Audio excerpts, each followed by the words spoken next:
All right, this is Nick Belachix, And Gail Kremenauer. and this is the Macro Micro Van. But It's the micro van today. This thing's tiny. I feel like we should introduce the car. I mean, since we have a different one since last time. So we'll do it Seinfeld style. So you're in a 2019 Chevrolet Bolt Premier with no gas. It's all electric. all right, so we can drive around today and talk about employer-provided benefits for how many miles?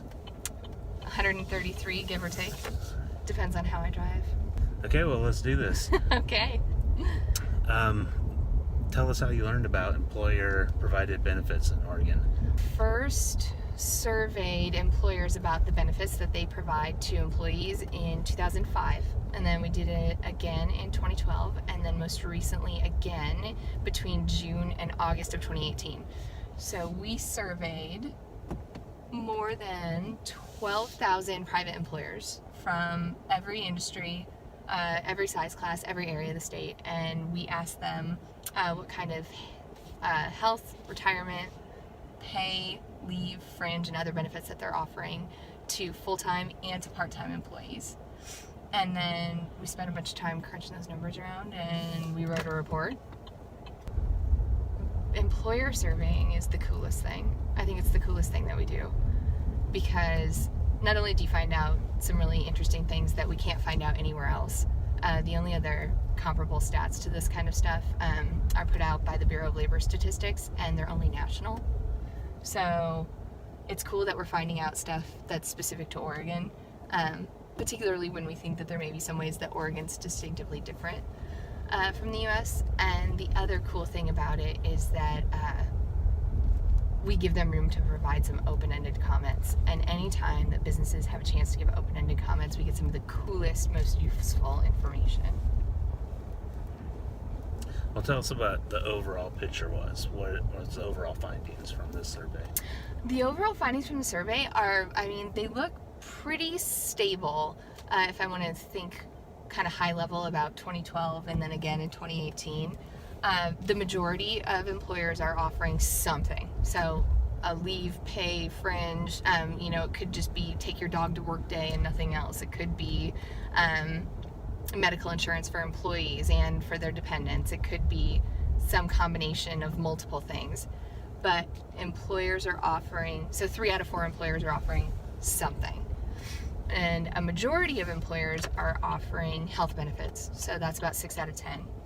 And about half, 51% of them, are offering some type of retirement benefits. So that's kind of what's happening on the top line.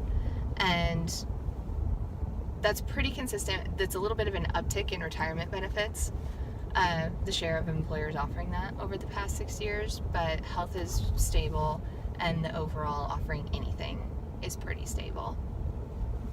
Now, are you finding that employers offer different benefits to full-time versus part-time workers? Yes, that's one of the biggest themes in the report that we're soon to publish about it, is that if you are a full-time employee, you're much more likely to have access to benefits than if you're a part-time employee.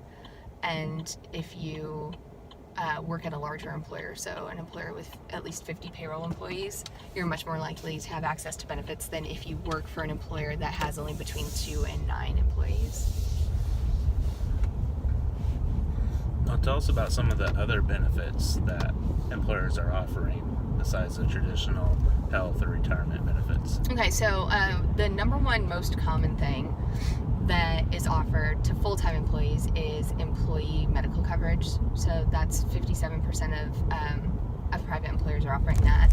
And then after that, the most common things are paid holidays. So more than half of employers are offering that to full-time employees, and also annual pay raises. About half of employers are offering annual pay raises to employees. Like I said, you're much more likely to have access to those things if you're full-time than part-time. So where you see that, for example, like I said, 6 out of 10 employees, full-time employees, are getting offered employee medical insurance, about 1 in 10 employers is offering that to part-timers. So there's a really big disparity in the kind of in the share of employers that are offering benefits based on employee type. And there isn't really one definition for full-time either. The employers define that. So we ask them, what are you offering to your full-time and your part-time employees? And also, by the way, what's your cutoff for what constitutes full-time? And for the majority of them, it's between 30 and 34 hours a week. So there are a few sectors of the economy where you see that a majority of employers are offering all the most common health benefits. So, for example, medical coverage for employees, medical coverage for dependents, vision and dental are the 4 most commonly offered medical insurance benefits. And industries that are where at least half of the employers are offering each of those are healthcare, professional and technical services, and information. And when you think about that, those are industries that I think it's interesting are also more likely, they have higher shares of workers that have higher educational attainment, and they are also industries that tend to pay above average wages. Now, you mentioned that employers might be more willing to offer these sort of benefits now that the labor market is so tight. Do they tell you anything about exactly how they think this helps attract workers? Yes. One of the coolest things that I think we did with this survey this time is we provided employers the opportunity to give us open-ended responses. You see them saying offering retirement benefits is an essential recruitment tool in a tight labor market. It's something that a lot of businesses, for example, in our industry don't do. And by doing it, we're able to retain staff, or we're able to attract higher caliber workers than we otherwise could. And so there's a real positive aspect that you see. On the health side, little less so. They really spoke loudly about the high cost of providing health insurance for their employees. A lot of them are eating those costs too. They're really taking the majority of the burden. Half of the employers that are providing health benefits are also saying, yep, and then we also increased our share of the premiums. Now, they're increasing it on employees too. So, 40% of them said, yes, we increased employees' share of premiums as well. So they're not wholly taking it on, but they're already bearing most of the cost of that, and then they're also taking on the increasing cost. And there's so many businesses, there's so many of them saying, it goes up every year, it's skyrocketing, it goes up between 15 and 25% was the most commonly cited range. And it's really illuminating to read some of the detailed responses that they provide about it. And some of those are listed in the report. Mm-hmm. Yeah, and then even going back to a retirement again, on retirement, when you ask how's providing retirement benefits affected your business over the past year, they'll come back and talk about the cost of healthcare again. And they'll say, we offer retirement benefits.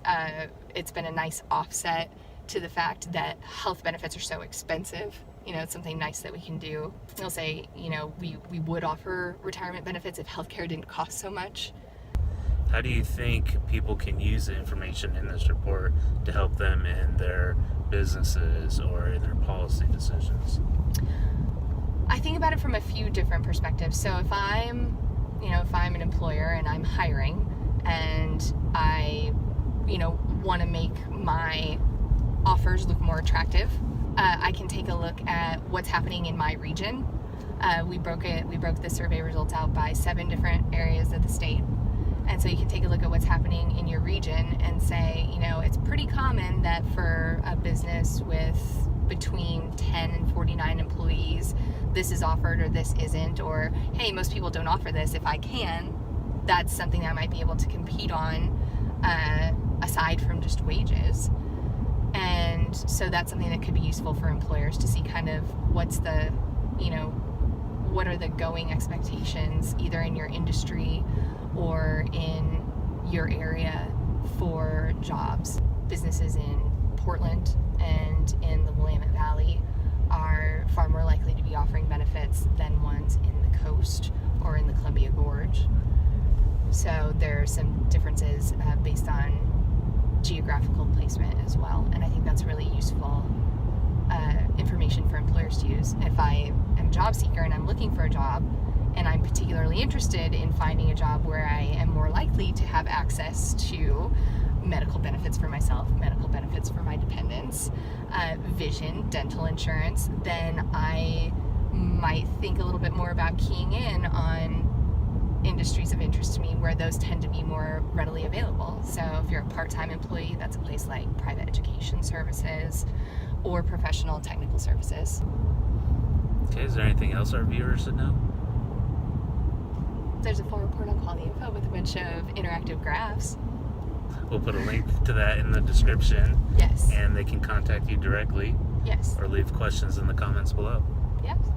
What do you think is the most interesting thing about benefits? I did all the talking so far. I really like the personal stories that some of the employers listed. It brought the topic away from being a numbers or a marketing approach to attracting more of this input that's actually the workers. Mm-hmm. And the employers listed the more personal stories where providing healthcare benefits allowed their workers to focus on the job, Mm-hmm. not necessarily worry about healthcare issues, or it helped them, in a time of need for their families. Yes. Very important stuff. Yes. Well, thanks for tuning in to the employer-provided benefits edition of the Macro Micro Van. We'll see you next time. So if we're driving around in an electric vehicle and it starts raining, Mhm. are we going to be able to continue?